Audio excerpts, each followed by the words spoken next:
வணக்கம். இது தெற்கின் குரல். நான் டி. அருள் எழிலன்.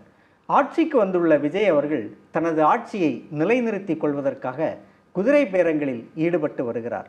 இதை அவர்களது கூட்டணியில் இருக்கும் கட்சிகளே இன்று தவிர்க்க முடியாமல் ஒத்துக்கொள்ளும் நிலையில் உள்ளார்கள். இது தொடர்பாக நம்மோடு பேசுவதற்காக திமுகவை சேர்ந்த மதுரை வழக்கறிஞர் அழகு சுந்தரம் அவர்கள் இணைந்திருக்கிறார்.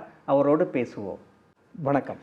வணக்கம். 91 நீங்கள் திமுக தலைவர் மு.க. ஸ்டாலின் அவர்களோட கைதாகி சிறைக்கு போயிருக்கீங்க. அதுக்கு பொடா சட்டத்தில் சிறையில் இருந்திருக்கீங்க. இவ்வளவு அனுபவங்களோட மதிமுகவில் பயணித்த நீங்கள் என்ன காரணத்துக்காக திருப்பி என்ன அனுபவங்களோட திமுகவுக்கு வர்ற மாதிரி ஆயிடுச்சு?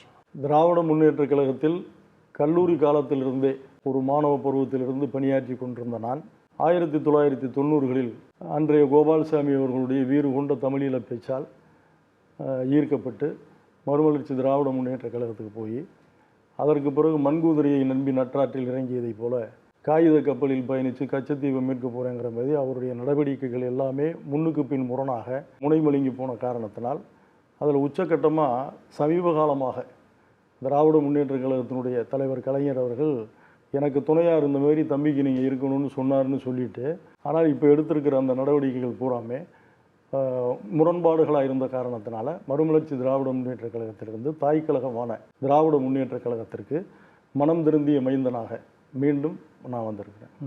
இல்லை, அந்த பொடா சட்டத்தில் நீங்கள் இருக்கும்போது கலைஞர் உங்களோட விடுதலைக்காக உங்களையெல்லாம் சந்தித்த ஒரு வரலாறு இருக்குல்ல, அது எப்படி? பொடா சட்டத்தில் விடுதலை புலிகளை ஆதரித்ததாக கைது செய்யப்பட்டு வைகோ உள்ளிட்ட 9 பேர், அதில் நான் ஒருத்தன். அப்போ கைது செய்யப்பட்டு வெவ்வேறு சிறைச்சாலைகளில் இருந்தோம். அவர் மட்டும் வேலூர் சிறைச்சாலையில் இருந்தார். நானும் கணேசங்கிற தம்பியும் கடலூர் மத்திய சிறைச்சாலையில் இருந்தோம். கணேசமூர்த்தி அண்ணனும் புலவர் சிவந்தியப்பனும் மதுரை சிறைச்சாலையில் இருந்தாங்க. இளவரசனும் பூமிநாதனும் சேலம் சிறைச்சாலையில் இருந்தாங்க. இப்படி இருக்கிறப்ப அது கேட்பாரற்று கிடந்த மாதிரி கிடந்தோம். எந்த விதமாக அந்த கைது பண்ணப்போ ஒரு 10 நாள் தொலைக்காட்சிகளில் காமிச்சாங்க, செய்திகள் வந்துச்சு முதல் பக்கத்தில். அதற்கு பிறகு என்ன நடக்க போகுது, என்ன ஆகுங்கிற பயம் எங்களை தாண்டி எங்கள் குடும்பத்தவர்களை சுற்றி வளைத்த போது, அப்போது தாயுள்ளத்தோடு தலைவர் கலைஞர் அவர்கள் வேலூர் மத்திய சிறைச்சாலைக்கு சென்று வைகோ அவர்களை பார்ப்பதற்காக வந்திருந்தார். அப்போ அன்னைக்கு அவர் வந்த அன்னைக்கு விடுமுறை என்பதனால் ஒரு நாள் தங்கியிருந்து அடுத்த நாள் பார்த்துட்டு அப்புறம் அவரும் சந்தித்ததில் பழைய நினைவுகளோடு அவங்க 2 பேரும் ஒருத்தருக்கு ஒருத்தர் இது பண்ணப்போ, ஒன்றும் கவலைப்படாதையா, நான் பார்த்துக்கிறேன் அப்படின்னு சொல்லிட்டு வந்தாங்க. அதற்கு பிறகு அன்றைய திராவிட முன்னேற்ற கழகத்தினுடைய முன்னணி தளபதிகள், மறுமலர்ச்சி திராவிட முன்னேற்ற கழகத்தினுடைய தளபதிகள், குறிப்பாக அன்றைக்கு இருந்த மறைந்த எல்ஜி அவர்கள், செஞ்சியார், இப்போ இருக்க கண்ணப்பன், இவங்களோடு சேர்ந்து ஒரு கையெழுத்து இயக்கத்தை நடத்துவோம். கோபால்சாமியும் அவரை சார்ந்த 8 பேரும் சிறையில் தமிழீழத்திற்காக விடுதலை புலிகளை ஆதரித்து பேசியதற்கு கைது செய்யப்பட்டு காராக்கிரகத்தில் இருக்கிறார்கள். இதை மக்கள் மன்றத்தில் கவனப்படுத்துவோம் சொல்லி ஒரு கையெழுத்து இயக்கத்தை தொடங்கி அதில் முதல் கையெழுத்து தலைவர் கலைஞர் அவர்களே போட்டாங்க. அதுக்கு பிறகுதான் சிறைக்குள் இருக்கிற எங்களை பற்றிய செய்திகள் வெளியுலகத்துக்கு தெரிந்தது. இன்னும் சொல்ல போனால் அந்த கல்லாய் கிடந்த அகலிகை ராமன் கால் பட்டதால் உயிர் பெற்றதை போல எங்களுக்கே ஒரு நம்பிக்கை வந்துச்சு, உத்வேகம் வந்துச்சு. இப்போ குதிரை பேரம் பற்றி அதிக அளவு பேச்சுக்கள், பரபரப்புகள் தமிழ்நாட்டில் இருக்குது. டிவிகேயை ஆதரிச்சிருக்கக்கூடிய இடதுசாரி கட்சி இந்திய கம்யூனிஸ்ட் கட்சி தலைவர் வீரபாண்டியன் அவர்களே குதிரை பேரத்தில் டிவிகே ஈடுபடுது அப்படின்னு சொல்லியிருக்காரு. அப்போ இதுக்கு ஒரு சாட்சியம் வேணும்ல.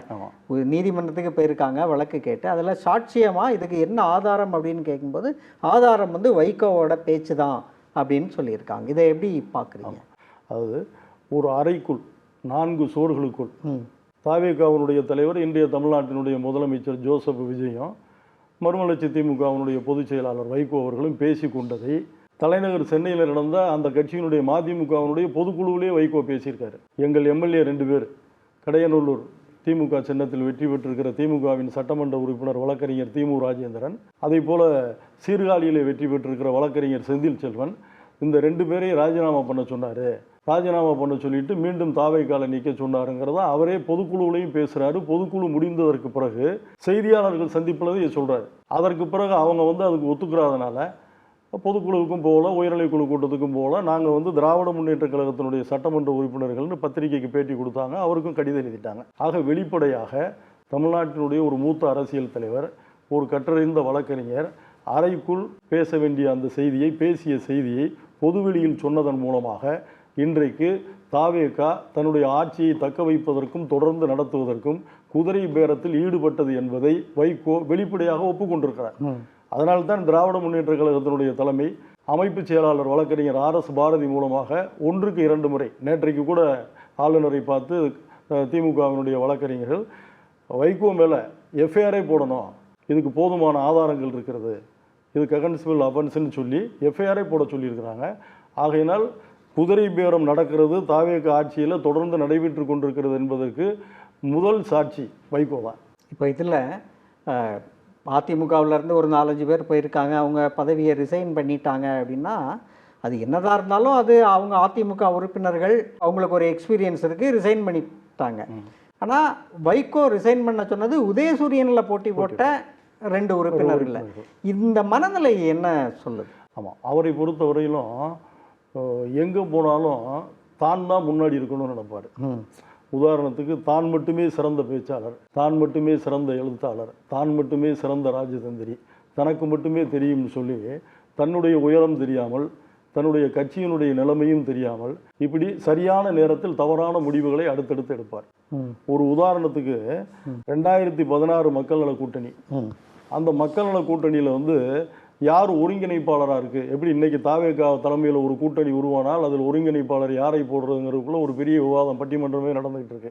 அதேமாரி அப்போது ஒரு விவாதம் வந்தபோது இவர் என்ன பண்ணார்னா, அன்றைக்கு இருந்த மார்க்சிஸ்ட் கம்யூனிஸ்ட் கட்சி மாநில செயலாளர் ராமகிருஷ்ணன், அன்றைக்கு இருந்த இந்திய கம்யூனிஸ்ட் மாநில செயலாளர் முத்தரசன், விடுதலை சிறுத்தைகள் தலைவர் நம்முடைய இவங்களையெல்லாம் இது பண்ணி ஒருங்கிணைப்பாளர் ஆகிட்டார். ஒருங்கிணைப்பாளர் ஆனதற்கு பிறகு விஜயகாந்த் தலைமையில் முதலமைச்சர்னு சொல்லி அந்த தேர்தலெல்லாம் நடந்துச்சு வச்சுச்சு, உங்களுக்கு தெரியும். அதில் என்ன பண்ணார்னா, ஒரு செய்தியாளர்கள் சந்திப்பில் உணர்ச்சி வசப்பட்டு வார்த்தைகளை விட்டுட்டார். விட்டதற்கு பிறகு கூட்டணியில் இருக்கிற முத்தரசன் அவர்கள், தொல் திருமாவர்கள், ராமகிருஷ்ணன் எல்லாரும் சேர்ந்து இது தப்பு, இதில் எங்களுக்கு உடன்பாடு இல்லை அப்படின்னு சொன்ன பிறகு அதை மன்னிப்பு கேட்குறேன், வாபஸ் பெற்றுக்கிறேன்னு சொன்னார். இப்போ அதேமாரி இன்றைக்கு அவர் தாவி ஓடிக்கொண்டிருக்கிற தாவேகா கூட்டணி ஒரு தலைமையில் ஒரு கூட்டணி வந்தால் அந்த கூட்டணியில் தான் ஒருங்கிணைப்பாளர் ஆகணுங்கிற முனைப்பில், தன் முனைப்பில் அவர் என்ன பண்ணுறாருன்னா, அந்தமாரி விடுதலை சிறுத்தைகள் தலைவர் தொல் திருமாவளவன் வந்து திமுக கூட்டணியினுடைய ஒவ்வொரு அசைவுகளோடு தான் தாவேகா கூட்டணியில் நாங்கள் அமைச்சரவையில் இடம்பெற்றிருந்தாலும் கூட கருத்து பரிமாற்றம் சொல்கிறோம்னு யதார்த்தமாக சொல்லியிருக்காரு. உடனே அதை பற்றி செய்தியாளர்கள் கேட்குறப்ப வைகோ என்ன சொல்கிறாரு, அதுக்கு அவருக்கு நோபல் பரிசே கொடுக்கலாங்கிறார். அப்புறம் அடுத்த நாள் அவர்கிட்ட கேட்டப்ப கூட்டணி இன்று இடம்பெற்றிருக்கிறவர்கள் எல்லாம் எப்படி 2016 இது கண்டிக்கத்தக்கதுன்னா அதை நான் வாபஸ் வர்றேன் அப்படின்னு சொல்லிட்டார். அவரை பொறுத்தவரையிலும் ஏதாவது ஒன்று சாதிக்கணும்னு நினச்சி கிடந்து தவிக்கிறாரே தவிர தமிழ்நாட்டு மக்களோ தமிழ்நாட்டு அரசியல் அரங்கமோ அவருக்கான அங்கீகாரத்தை கொடுப்பதற்கு தயாராக இல்லை. ஏன்னா அதுக்கு அவர் தான் காரணம். ஒவ்வொரு ஸ்டாண்டையும் பார்த்தீங்கன்னா முன்னுக்கு பின் முரணான நிலைப்பாடுகள். திடீர்னு பார்த்தீங்கன்னா அங்கே அவரை தான் காப்பாற்றாமல் விட மாட்டேன் பாரு, இங்கே வந்து இவருக்கு நான் பாதுகாப்பாக இருப்பேங்கிறாரு, இங்கே அங்கே கேடயமாக இருப்பேன். இந்த முன்னுக்கு பின் முரண்பான ஒரு முரண்பாடுகளின் மூட்டையாக வைகோ தொடர்ந்து பொய் மூட்டைகளை அவிழ்த்து விடுகிற காரணத்தினால் அது அவிழ்த்து விடப்பட்ட நெல்லிக்காய் மூட்டை மாதிரி போனனால தமிழ்நாட்டில் அவருக்குரிய அங்கீகாரம் கிடைக்காமல். இப்போ நீங்கள் அவரோட தடுமாற்றமான முடிவுகள் பற்றி சொன்னீங்க. இப்போ நீங்கள் எல்லாம் உங்களோட இளம் பருவத்தில் வந்து அவருக்கு பின்னாடி திமுகவிலேருந்து போனீங்க, ஒரு கணிசமான இளைஞர் கூட்டம் அவர் பின்னால் போச்சு. இது எந்த இடத்துல அவர் எடுத்த முடிவுகள் உங்களை எல்லாம் அப்செட் ஆக்கிச்சு, அப்படி சில விஷயங்களை சொல்ல முடியுமா? 93 திராவிட முன்னேற்ற கழகத்திலிருந்து பிரிந்து மறுமலர்ச்சி திராவிட முன்னேற்ற கழகம்ங்கிற கட்சியை தொடங்கினதற்கு பிறகு அவர் என்ன பண்ணார்னா, திமுக எதிர்ப்புங்கிற நிலையை தாண்டி ஜெயலலிதாவினுடைய ஊழலுக்கு எதிராக நான் நாட்டை திரட்டப் போகிறேன்னு கன்னியாகுமரியில் ஆரம்பித்து தலைநகர் சென்னை வரைக்கும் ஒரு நடைபயணத்தை நடத்தினார். அந்த நடைபயணத்தை நடத்தி முடித்ததுக்கு பிறகு 96 பொது தேர்தல், அந்த 1996 பொது தேர்தலில் போட்டியிட்ட எல்லா இடங்களிலும் தோற்று போச்சு. 94 கட்சி தொடங்குறாங்க, 96 தேர்தல், முதல் பொது தேர்தல். அந்த தேர்தலில் பார்த்தீங்கன்னா தமிழ்நாடு சட்டமன்றத்துக்கு விளாத்திக்குளம் தொகுதியில் அவர் நிற்கிறாரு. யாருக்குமே தெரியாமல், யாருக்குமேனா எங்களுக்கு இல்லை, அவரோடு இருக்கிற தலைமை கழக நிர்வாகிகளுக்கே தெரியாமல் அடுத்த நாளை போய் சிவகாசி பார்லிமெண்ட்டுக்கு போய் நாமினேஷன் தாக்கல் பண்ணுறாரு. ஆக 2 தொகுதியிலையும் தோத்துட்டார். ஒருவேளை அவர் விளாத்திக்குளத்தில் மன்று நின்றுருந்தால் கூட ஜெயிச்சிருப்பார் அன்னைக்கு.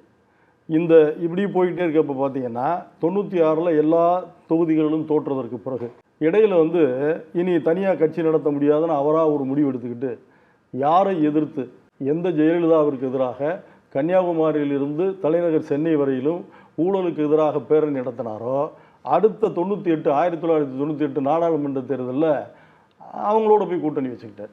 இப்படி இதுதான் எங்களுக்கு வந்து இவர் ஒரு பெரிய லட்சியவாதி, உலக வரைபடத்தில் தமிழ் ஈழத்தை தனியாக பிரித்து எடுத்து கொடுத்துருவார் என்கிற நம்பிக்கையோடு இலங்கை பிரச்சனையில் நாங்கள் கல்லூரியில் படிக்கிற காலகட்டத்தில் இருந்து தமிழ் ஈழத்திற்காக அந்த உணர்வோடு இவருக்கு பின்னால் நாங்கள் வந்தோம். ஆனால் இவருடைய நடவடிக்கைகள்லாம் பார்த்தீங்கன்னா தேர்தல் அரசியலில் நம்பகத்தன்மையை கொஞ்சம் கொஞ்சமாக இழந்துக்கிட்டே வராரு. 98 ஜெயித்த பிறகு பார்த்தீங்கன்னா அந்த கூட்டணியில் இருக்கிற எல்லோரும் அந்த ஆதரவு கடிதங்களை பிரதமருக்கு கொண்டு போய் கொடுத்தாங்க. ஆனால் கூட்டணி கட்சி தலைவராக இருந்த ஜெயலலிதாட்ட கொடுத்தாங்க. இவர் நேராக வாஜ்பாயிட்ட கொடுத்தாரு. அப்புறம் அதற்கு பிறகு இது பண்ணார். அப்புறம் 99 நாடாளுமன்ற தேர்தலில் திராவிட முன்னேற்ற கழகத்தோடு கூட்டணி. அதற்கு பிறகு இப்படி வந்துக்கிட்டே இருக்கிறப்ப 2001 ஒரே ஒரு சீட்டு வித்தியாசத்திற்காக திமுக கூட்டணியிலிருந்து வெளியில் போனார். அப்புறம் பொடா சட்டத்தில் போய் கைது பண்ணி உள்ளே இருந்தார். 2000 எல்லாமே ஒரு மாதிரி அதிரடி என்பதை விட அவர் வந்து அதான் ஒரு உணர்ச்சி வசப்பட்டு பண்ணுவார்.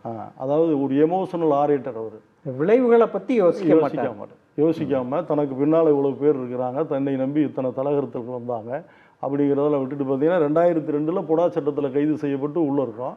நீங்கள் தொடக்கத்தில் கேட்ட மாரி நான் அதுக்கு சொன்னேன், கலைஞர் வந்து வேலூர் மத்திய சிறைச்சியில் இவர் பார்க்காம போயிருந்தா எங்களுடைய நிலைமை என்ன இருக்குன்னே சொல்ல முடியாது. அன்றைக்கு நாடு தழுவி இருக்கிற திராவிட முன்னேற்ற கழகத்தினுடைய தோழர்கள் சிறையில் இருந்த எங்களுக்காக கூட்டு இயக்கம் நடத்தி எங்களுடைய விடுதலைக்காக நாங்கள் வெளியில் வரணும்னு அரும்பாடுபட்டார்கள்.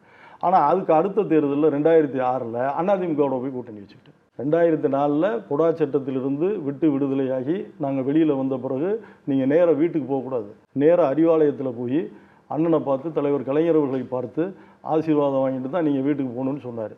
ஆனால் அடுத்த வருஷமே அப்படியே பார்த்தீங்கன்னா தலைகீழ ஹாஸ்டல் ஆகி 2006 சட்டமன்ற பொது தேர்தலில் அதிமுகவோட கூட்டணி. இப்படி மாறி மாறி மாறி இவர் தனக்குத்தானே எடுத்துக்கொண்ட அந்த தன்னிச்சையான முடிவுகளினால் தமிழ்நாட்டு மக்களிடத்தில் இவருக்கு இருந்த அந்த அரசியல் நம்பிக்கை, இவர் மீது இருந்த நம்பகத்தன்மை கொஞ்சம் கொஞ்சமாக அந்த கழுதை தேஞ்சு கட்டரும்பான மாதிரி அப்படியே போயிடுச்சு. அரசியலில் நம்பிக்கை இல்லாமல் இருந்தார், நம்பிக்கையெல்லாம் போயிடுச்சு. திடீர்னு டிவிகே மாதிரி ஒரு பார்ட்டி ஒரு திரைத்துறையிலேருந்து வந்து அரசியலுக்கு வந்து 2 வருஷத்தில் ஜெயிச்ச உடனே இவருக்கு மறுபடியும் அந்த உற்சாகம் பிறக்குதா? நம்மளுக்கு ஒரு அரசியல் எதிர்காலம் இருக்குன்னு நினைக்கிறாரா? அதான் என்னன்னா, நான் அதான் சொன்னேன், அவரை பொறுத்த வரையிலும் யாரையாவது புகழணும்னா வானலாக புகழ்வார், யாரையாவது திட்டணும் வையணும்னா ரொம்ப மோசமாக வைவார், பாதாள வரைக்கும் பயம். அதே மாதிரி இப்போ பார்த்தீங்கன்னா அவருக்கு அதாவது பெரிய தாகம், ஒரு பெரிய தமிழ்நாட்டு அரசியலில் நம்ம ஒரு டிசைடிங் ஃபேக்டராக தீர்மான சக்தியாக இருக்கணும், நம்ம இப்படி ஆயிடணும் அப்படி ஆயிடணும், இன்னும் சொல்ல போனால் அவர் பையனை ஒரு இடத்துக்கு கொண்டு வந்துடணும், அதுக்கு இந்த தாவேகா கூட சேர்ந்து ஏதாவது சாதிச்சுக்கலாமா அப்படிங்கிற ஒரு அதிகார ஆசை அல்லது பசி அதில் போயிட்டுருக்கு. டிவிகேயோட ஆட்சி ஒரு 60 நாட்கள் ஆகிருக்கு, விஜய் அவர்கள் முதல்வராகி, இதை எப்படி பார்க்குறீங்க? ஆமாம், இந்த ஆட்சியை பொறுத்தவரையிலும் தமிழ்நாட்டு அரசியலில் இந்த தேர்தல் 2026 சட்டமன்ற பொது தேர்தல் முடிவுகள் யாரும் எதிர்பார்க்காதது. கவிக்கு அப்துல் ரஹ்மான் தான் சொல்லுவார், தேர்தல் சுயம்பரத்தில் போலி நலன்கள், கையில் மாலையுடன் குருட்டு தமயந்திகள். ஆக அவருடைய கவிதைக்கு கால் முளைத்து தமிழக சட்டமன்றத்தில் தலைமைச் செயலகத்தில் இன்றைக்கு ஒத்திகை பார்க்கிறார்களோ என்கிற அளவிற்கு அங்கே வந்து பார்த்தீங்கன்னா ஒரு படப்பிடிப்பு தளம் மாதிரி மாற்றி சபாநாயகர்கிட்ட முதலமைச்சர் கேட்குறாரு, அவங்க தான் வெளியில் போயிட்டாங்கல்ல, நான் ஒரு சின்ன ஆக்ஷன் பண்ணிக்க வாங்குறாரு, அவர் உடனே பண்ணிக்கணுங்கிறாரு, இவர் அப்பாவை காணாங்கிறாரு. அதுக்கு பிறகு பார்த்தீங்கன்னா கொத்து புரோட்டா போட்டுருவேங்கிறாரு. ஆக இந்த யானை மாலை போட்டதாலே ஆள வந்த ராணிங்கிற மாதிரி திடுதுப்புன்னு ஆட்சி அதிகாரத்துக்கு வந்துட்டாரு.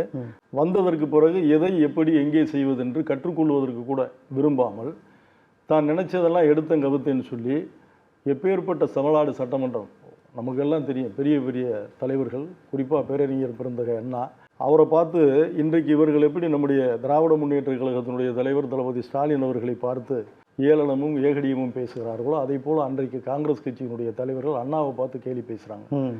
இவர் டேசார் நம்பருங்கிறாங்க. அண்ணா வந்து அறுவை சிகிச்சை முடிந்து உடல் நலனுக்கு அமெரிக்காவில் போய் அறுவை சிகிச்சை செய்து வந்ததற்கு பிறகு அவருடைய உடல்நலம் குறித்து கேலி பேசுகிறார் காங்கிரஸ் கட்சியினுடைய எதிர்கட்சி தலைவர். இவர் டேஸ் ஆர் நம்பர்ஸ், நீங்கள் இன்னும் கொஞ்ச நாள் தான் இருப்பீங்கிற அர்த்தத்தில் அநாகரிகமாக பேசிய போது அண்ணா எழுந்து அதை கொஞ்சம் கூட இல்லாமல் மென்மையாக சொன்னார், சிரிச்சுக்கிட்டே சொன்னார், அவர் ஸ்டெப்ஸ் ஆர் வெரி வெல் மெசட் அப்படின்னார், நாங்கள் ஒவ்வொரு அடியையும் அளந்து எடுத்து வைக்கிறோம்னார். இப்போ இதையெல்லாம் இப்படி சம்பவங்கள், சட்டசபை சம்பவங்களை எல்லாம் பார்த்து அவருக்கு தெரியாட்டியும் கூட இருக்கிறவர்களோடு கேட்டு இந்த சட்டமன்றத்தை எப்படி தமிழ்நாட்டில் வந்து நம்ம முன்னெடுக்கும் என்கிற அந்த முயற்சி இல்லாமல் எடுத்தேன் கவிழ்த்தேன் என்று அப்பாவை காணோம் அப்படின்னு சொல்லி சட்டசபையில் பேசிகிட்டு இருக்காரு. ஆக இவரை பொறுத்தவரையிலும் தமிழ்நாடு சட்டமன்றத்தினுடைய இந்த நிகழ்ச்சிகளை எல்லாம் பார்க்குற போது மக்களாட்சியினுடைய மரபுகளையும் மாண்புகளையும் மதிக்கப்பட வேண்டிய பின்பற்ற வேண்டிய அந்த நடவடிக்கைகளையும் காலில் போட்டு விஜய் மிதித்து கொண்டிருக்கிறார். அதற்கு ஒரு கூட்டம் வந்து சரியோ தவிர சேர்ந்து கைதட்டிட்டு இருக்காங்க. இது வருகிற காலத்தில் கடந்த காலங்களில் இப்படி நடந்ததற்கெல்லாம் விளைவுகள் என்னங்கிறது எல்லாருக்கும் தெரியும்.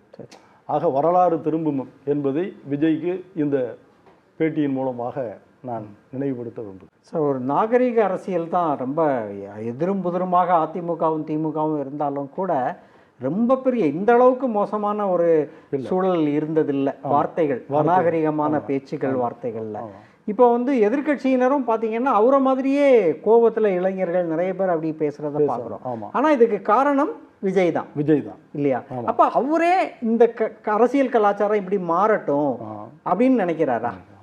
அதாவது அவரை பொறுத்தவரையிலும் சினிமாவில் வந்து எழுதி கொடுத்த வசனங்கள் அப்படியே பயிற்சிட்டு வந்த மாதிரி இன்றைக்கும் அவருக்கு எழுதி கொடுப்பதைத்தான் தமிழக சட்டமன்றத்தில் கரூர் மேடை ஒருவேளை எல்லாரையுமே வில்லனா பார்ப்பாரோ? ஆமாம், என்ன இருக்கிறாரு.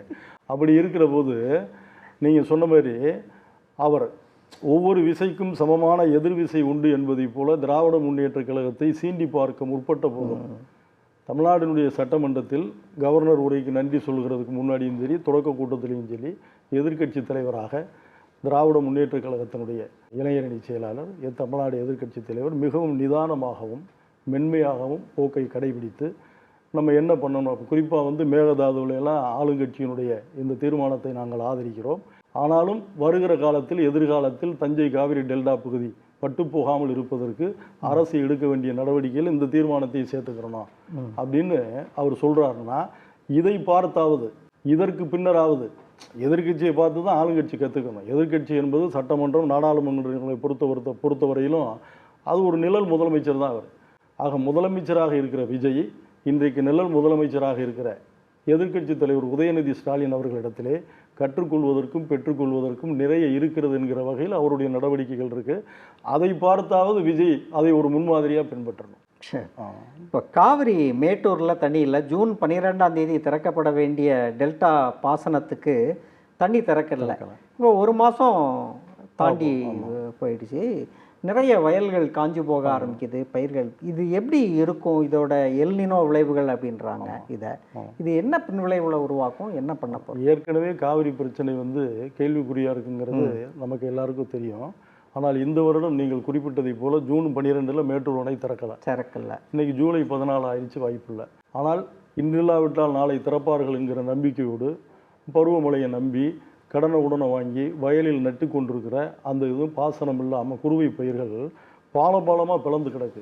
பத்திரிகைகள்லையும் தொலைக்காட்சியிலையும் பார்த்தீங்கன்னா இப்போவுமே விவசாய சங்கங்கள்லாம் என்ன சொல்கிறாங்கன்னா அந்த பாதிக்கப்பட்ட விவசாயிகளுக்காக இவ்வளோ ஒரு ஏக்கருக்கு அது நினைக்கிறேன் 15,000 ரூபா கொடுக்கணும் அப்படின்னு சொல்லி கோரிக்கை வைக்கிறாங்க.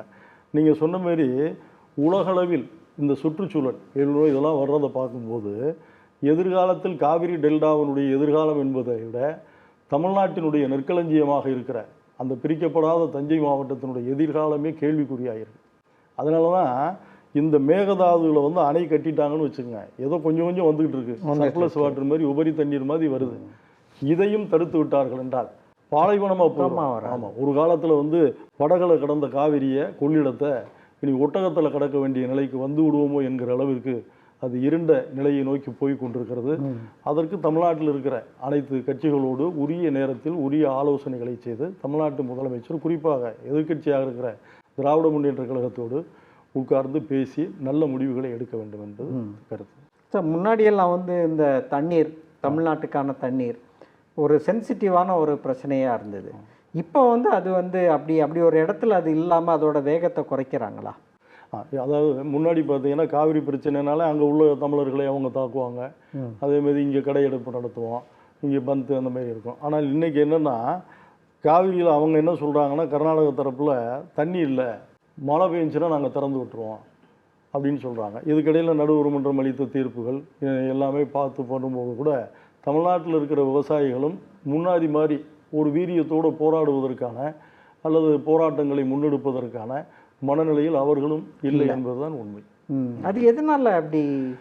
எதனாலனா தொடர்ந்து அந்த காவிரி பிரச்சனையில் ஏறக்குறைய பல்வேறு பேச்சுவார்த்தைகள், பல்வேறு நீதிமன்ற தீர்ப்புகள், பல்வேறு நடுவர் மன்றத்தினுடைய தீர்ப்புகள், அதற்கு பிறகும் இயற்கையினுடைய வஞ்சினம், இயற்கை நிலங்களில் பொய்த்து போன காரணத்தினால தண்ணி வரல. ஆக நான் தொடக்கத்தில் சொன்ன மாதிரி நிறைய கடன்களை வாங்கி, விவசாய சங்கத்தில் மட்டும் இல்லை, நகைகளை அடகு வச்சு எல்லாம் வாங்கி போட்டு கடைசியில் பார்த்துவீங்கன்னா போதிய வருமானம் உள்ள போது உழுதவன் கணக்கு பார்த்தா உழவு கூட மிஞ்சாதுங்கிற மாதிரி அவங்களுக்கே அந்த விவசாயத்தில் வேளாண்மை செய்வதில் ஒரு சலிப்பு வந்துடுச்சு. இப்போது பல பிரச்சனைகள் தமிழ்நாட்டில் இருக்குது. முதலமைச்சர் வந்த பிறகு அவர் ஊழலை ஒழிச்சிட்டதா அவர் சொல்லிக்கிட்டே இருக்கிறாங்க.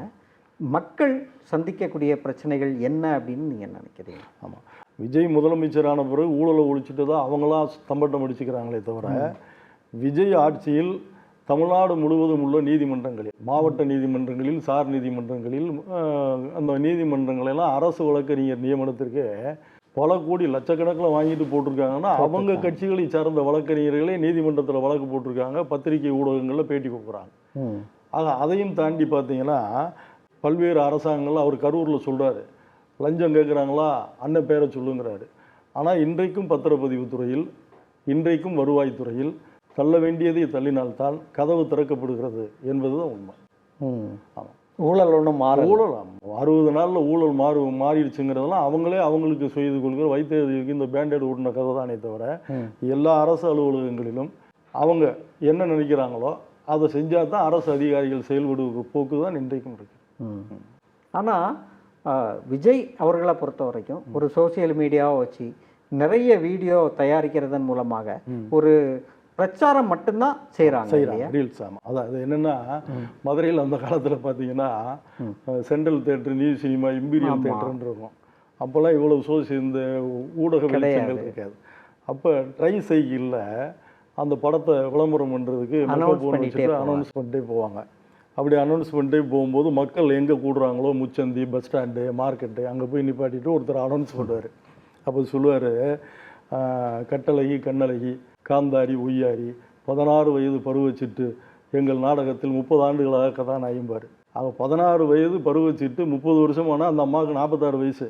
அதை மறைக்கிறத போகிற ஸ்பீடில் மறைச்சிடுவார். அதேமாரி இன்றைக்கு இருக்கிற சோசியல் மீடியாவை இந்த அறிவியல் இதெல்லாம் பயன்படுத்திக்கிட்டு, அறிவியல் என்பது ஆக்க சக்தியா அழிவு சக்தியானா, விஜய் முழுக்க முழுக்க இந்த உலகை உள்ளங்கையில் உருட்டி விளையாடுகின்ற செல்ஃபோனில் வச்சுக்கிட்டு சிறுவர்களை, இளைஞர்களை கொஞ்சம் பேரை ஒரு மாய வலையில் வீழ்த்தி தமிழ்நாட்டில் ஆட்சிக்கு வந்துட்டார். அதையும் இன்னும் பின்பற்றி கொண்டார். வெவ்வேறு கேள்விகளுக்கு ரொம்ப ஆழமாக பதில் சொன்னீங்க. ரொம்ப நன்றி. மகிழ்ச்சி.